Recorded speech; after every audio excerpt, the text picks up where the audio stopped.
Hello friends, I welcome you to this video on complementary events under probabilities.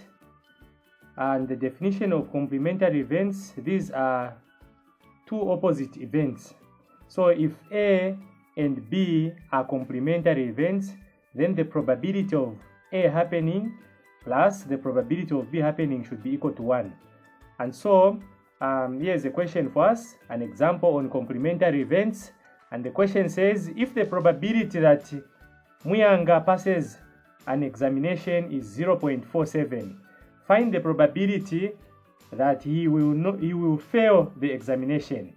Okay, so these are two opposite things that are being talked about here. So there's the probability of passing, which has been given as 0.47, and the question is asking us to find the probability of Muyanga not passing, which we can say that he will fail. So failing and not passing are the same thing. And so these are two opposite events and therefore complementary events. And so we are saying that the probability of failing is equal to 1 minus probability of passing.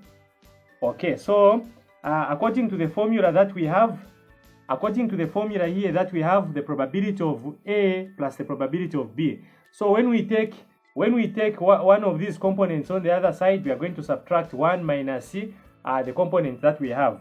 And so here we are going to have the probability of Muyanga failing is equal to 1 minus 0.47, which when we subtract here, we are going to get 0.53. And so this marks the end of our lesson. Thank you very much for paying attention.